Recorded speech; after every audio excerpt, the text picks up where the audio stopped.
تقویۃ الایمان، جہاد۔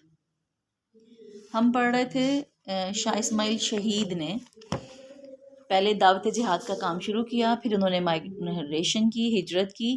ہجرت کرنے کے بعد انہوں نے جہاد کا باقاعدہ آغاز کر دیا۔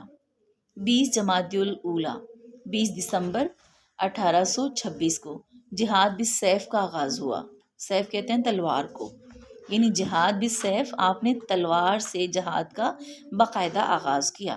جب آپ نے دعوت جہاد دی تو آپ نے جہاد پر دروس دیے، جہاد کی ٹریننگ کروائی، جہاد سے متعلقہ جتنی معلومات تھیں، جتنی تیاریاں تھیں، ایک پوری فوج تیار کی، اور مختلف علاقوں میں، مختلف شہروں میں آپ نے یہ کام کیا۔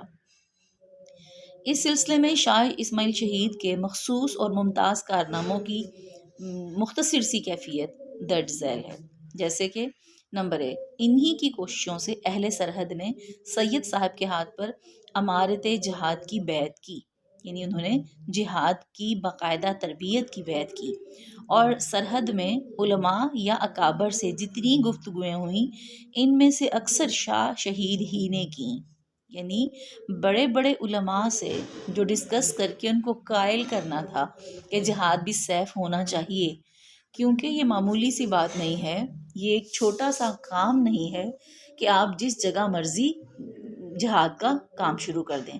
یہ کوئی دھرنا نہیں ہے، یہ کوئی احتجاج نہیں ہے کہ چند لوگ روڈ پہ آ کے کھڑے ہو جائیں اور اس کام کا آغاز کر دیں۔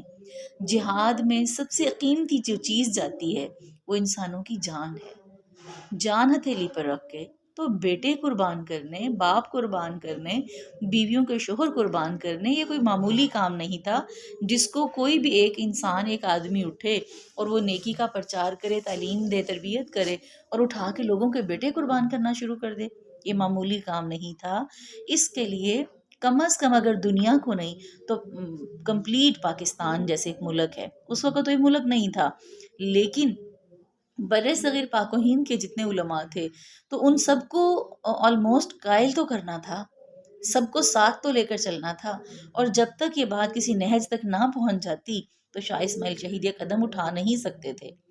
جتنی گفتگو لوگوں کو قائل اور مائل کرنے کی تھی، ان کو دلائل سے اس بات کو اپیل کرنے کی تھی، وہ ساری اسماعیل شہید نے خود کی۔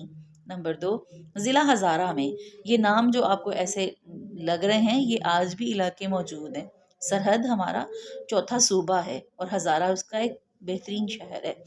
ضلع ہزارہ میں جہاد کی تنظیم انہوں نے خود فرمائی۔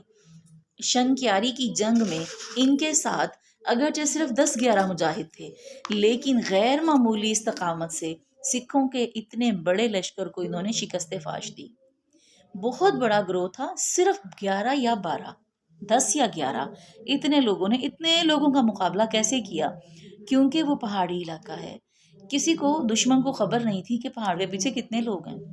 جب تابڑ توڑ حملے کیے جاتے ہیں، مسلسل کیے جاتے ہیں، استقامت سے کیے جاتے ہیں، تو دشمن کو خبر نہیں ہوتی کہ دوسری طرف مقابلے میں لوگ کتنے ہیں۔ اس جنگ میں شاہ شہید کی قبا گولیوں سے چھلنی ہو گئی، آپ کے اوپر جو لباس تھا، جو زرہ تھی، وہ سب گولیوں سے چھلنی ہو گئی اور ایک انگلی پر گولی کا زخم لگا۔